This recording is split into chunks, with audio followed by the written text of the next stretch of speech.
All right, I'm gonna have to do another recording. Didn't get the full screen. I don't like showing my desktop, uh, but anyway, I did a project a while back with the OpenCV 3.3, and I was calling a DLL I wrote that was a wrapper around some code that I got off the net, and plus I massaged myself, and I could call it inside of uh, Unity using a C Sharp wrapper DLL and P invoke. Had a couple people say they were interested in seeing the code. I am still interested in this project and have been doing work on this project. And then I ran into a mistake I made, which was I can't use some managed C++ code inside of Unity. I can't get a wrapper C Sharp DLL to load inside of Unity. And so I gave up on trying to use managed C++ inside of Unity. And now I'm going to have to write some wrapper methods around that. So this project basically uh, called a TensorFlow, a pre-built TensorFlow uh, object detection model, and just popped up a window on the screen showing what it thought it detected. And I wanted to go a little bit further than that and not use, obviously, use all this code I just wrote. So it's been a couple of months. I'm coming back to it and trying to clean everything up.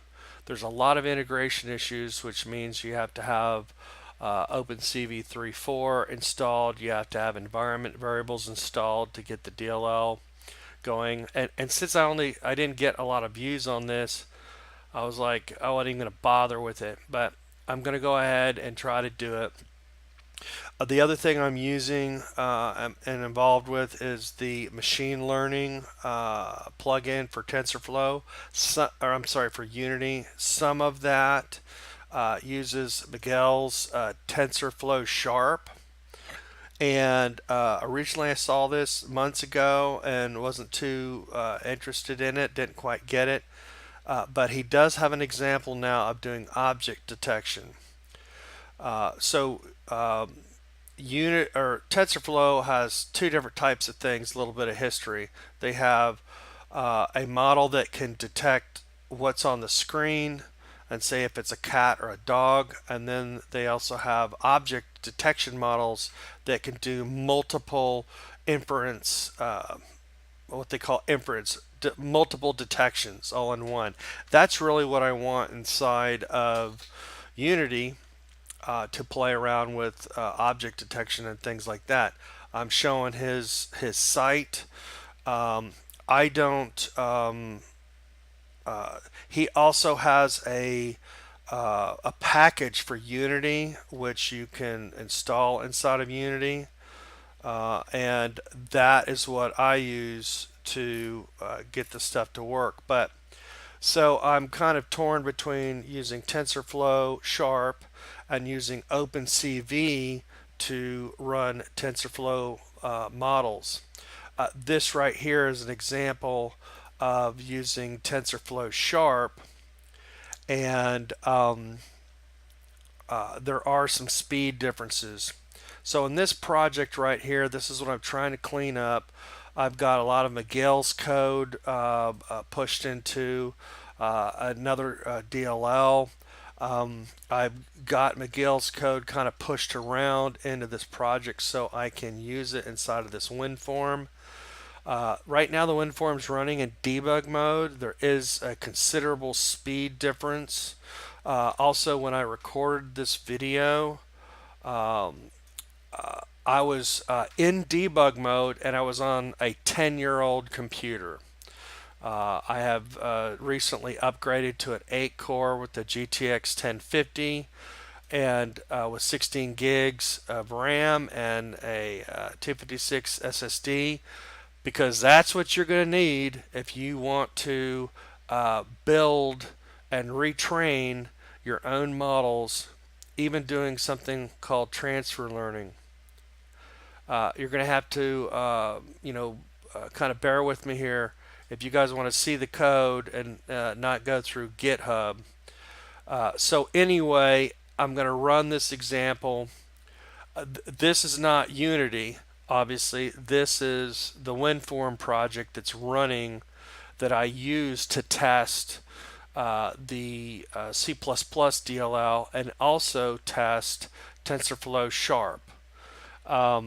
And the thing is I might try to use TensorflowSharp object detection inside of Unity in another video, but you have to have some support DLLs that have some extra code wrapped in it to work. So back to this, it's running in debug mode. I'm going to run the cafe model. I did not train this model. This is the same model I used in Python. It runs almost instantaneously, and in WinForms in release mode, it's almost instantaneous. So you basically click on an image, you say open, it's doing the detection, and then I don't draw anything on here like the Python code does, but over here you get information back and you get coordinates back. So this is what I want to consume inside, or maybe change it into a JSON blob so I can use it inside of Unity, and then I can steer the guy around based off of those coordinates coming back. So again, I'm torn between using TensorflowSharp and OpenCV, but there's some other reasons why. I'm going to run the TensorflowSharp code right here. I'm going to select the same image, doesn't really matter, it's the same one. And then it's going to take a little bit longer. And then this code turns around and tries to put a box around the things. And what it says in here, it says person, but it got the box wrong. The box is supposed to be up over here. I don't know if I broke his code to do this. I could have. He goes through a loop. I'm not using tuples.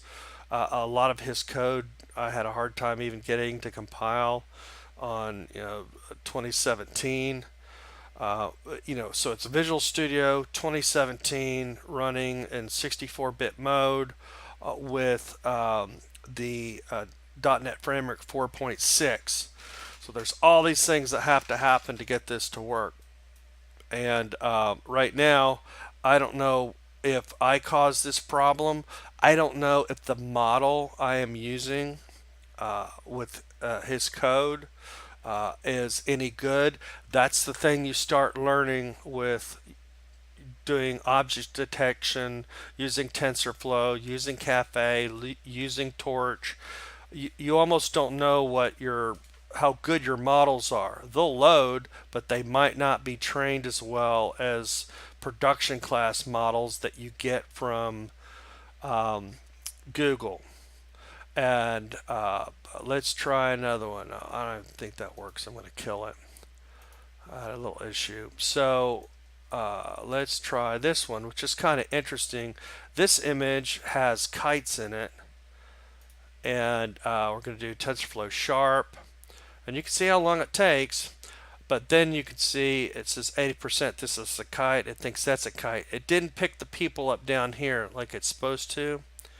So these are the bizarre things that you learn when you're playing around with protobufs and object graphs and freezing models and all this other craziness. And that's a lot of stuff I've been learning over the past year. So this project right now has nothing to do with Unity other than I will probably have another wrapper DLL in here that wraps the OpenCV stuff that I put together, so we can call that inside of Unity doing p invoke. So I'm just gonna, people that can't wait. It's not in GitHub. I'm just gonna scroll through this. I know it sucks. It's not as good as being able to pull something down, build it, and have it run the first time. That's probably not going to happen with this project. It's just there's so many integration things. It's mind-numbing. Anyway, as you can see, these calls I'm making here, well, these calls work great inside of .NET WinForms that can reference this C++ DLL. That's why I originally did this. I thought, oh, this is great. All this work. I don't need to do pinvoke, and I got burned, and that's why I haven't posted the stuff yet. So I'm gonna have to tweak this. I don't like using pinvoke because I don't like having to constantly declare the everything, like this, doing the wrapper methods. But whatever. I guess I'll have to do it. So this is the cafe call I made, and as you can see, I'm loading this mobile net SSD model. See, it says deploy. That's all the secret sauce you got to do, and then the here's the cafe, and here's the model, and I think this is the weights. It's just crazy, but you can see right here, OpenCV, it's loading it, and it's making the call. And I can't remember, I got some of the code, some of it's mine. It's just whatever it took to get this thing to work. And a lot of this, a lot of this code is in the other DLL that has different entry points. So this is going to be in there. Now this is the inference call. So you've got a different model you're loading. You notice you're loading it differently. Well, this is the difference between 3.3 and 3.4. In 3.4, bear with me, oh, it's not in here. 3.4, if you, for some reason, you have to, if you train your own models, I don't know what's going on, you've got to pass in the extra parameters. Bear with me, I know I'm scrolling real fast, trying to find the thing. No wonder I'm losing my mind. Right in here, this is a model that I trained using what they call transfer learning. I used a pre-existing inference model. I don't know why it says inference. Maybe I renamed it wrong. It's doing object detection, but I retrained this model, and in Python it works, and I can get the detection that it detects a toy. And you can see these examples on the net. A lot of people have tried to recreate, the how to train this stuff. It's crazy. With the proto buffs, I don't. There's another thing you're going to run into called Bazel. I don't want to do that. This is all on Windows 10. It's a nightmare trying to get this stuff to compile, and I'm not even compiling TensorFlow. I'm just trying to get it. I'm trying to retrain my own models on Windows 10. So that's the other thing you guys are going to have to eventually run into if you want to train your own models like me. You're going to have a machine. You're going to have either two machines or a virtual machine, Ubuntu, loaded up with TensorFlow, scikit-learn, the whole thing, the whole kitchen sink, to get this stuff to work right. Or you can go AMIs on Amazon and go crazy with that. But I now that I have a bigger machine, I have a virtual machine on it running a VMware workstation. Now they want money. I'll probably have to. You'll hear Docker a lot. I'm going to try to do it with Docker, but I like to have the user interface because there's some files you potentially have to create. It's crazy. I'm trying to build a pipeline to where I can do all this stuff relatively easy. So I'm trying to go real fast and get this stuff done. This example, I'll try to post it as soon as I get it cleaned up. I do this part-time, and I've got other hobbies and other things I like to do. If I was getting 10,000 views on this thing, like the other video I got that does voice recognition, I'd spend more time on it. I just don't think people are enough of them are into it yet, and I want to try to run all this inside of the machine learning environment of Unity. So that's why I'm doing it in C++, multi-threaded camera input, running multiple models simultaneously, and then talking back to Unity to tell Unity what to do, and everything kind of in real time. So that's now you guys can go in and you can see this code, and you can find some of this code right here. That's all on the internet. This is the stuff that I added. Um, I'll go in here real quick on there's only one file in here that we were looking at, but the hard part is to get this to compile 64-bit 64-bit OpenCV 3.4, and here's the environment variable. That's you got to set the environment variable up.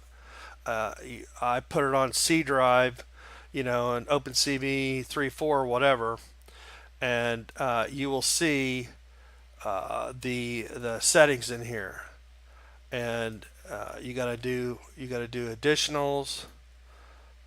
You'll see them in here. It took me a while. I looked at some the linkers in there,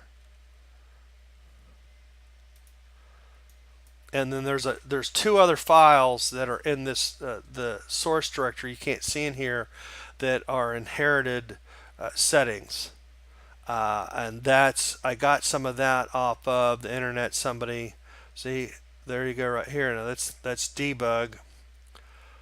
So there's just a bunch little settings. That's why it's going to be hard enough for people just to try to get this thing to compile on their machines. Then that's why you have this little project here to test it out and get familiarized with the code.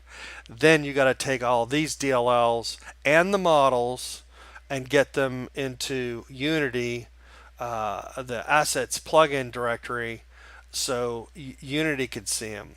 And then I'll have back to this thing, then I'll have this project checked in once it's working, because it obviously has some the code that takes the screen, the viewport that this guy's looking at, it grabs it, does coroutines to get the bytes of the image, and then it calls the equivalent of something like this in .NET, and then the thing in .NET is going to be calling the C++ thing. So this function is literally going to be, instead of a button click, it's going to be inside of a behavior, yada yada yada. So anyway, this is the second stab on this video. It's about an hour of trying to get a video put together. You guys could see the code, get the idea. You can Google the marshalling and a lot of this stuff, and I've shown you enough to where you could probably get the thing going, other than the trying to get the DLLs right. And this is the way it would lay out in the directory. These are the two property files you got to have. And then everything that goes gets built. It's got to go into something like this. And then it's just, a huge amount of, there's some extra models in here that I have, extra images that you don't need, to get this stuff to work. So my suggestion is we'll get the code, get the DLL to compile, get this project to work on your desktop, and then the next step is going to be a video on getting it to work in Unity. So I got it to work once. I'm going to have to get wrappers, pinvoke wrappers in the DLL. Thank God. I'm hoping that I might try to call this inside of Unity, and if the Unity will let me do that, like it did the last time with the other DLL, then I can start calling the code further below and be a lot farther. So if you're still with me, you're going to have to wait. You obviously can see a lot of this stuff. You can Google it. You can retype some of it in, and you can get the ball going yourself. But I've noticed I've got a couple extra subscribers, so I'm putting this video together to let them know that I'm working on this stuff, but it is only part-time. If you guys have a hard time, if you're entry-level developers, I would not suggest, I'm not trying to insult you, but I would not suggest you get involved in this kind of code because you got to know how to get things to compile, and I'm not going to be like responding back to entry-level programming. Well, I can't make this work. Well, okay. I don't know what to tell you. This stuff isn't easy, at least not for me, and I've been doing this for about 25 years. Have fun, and we'll talk to you later.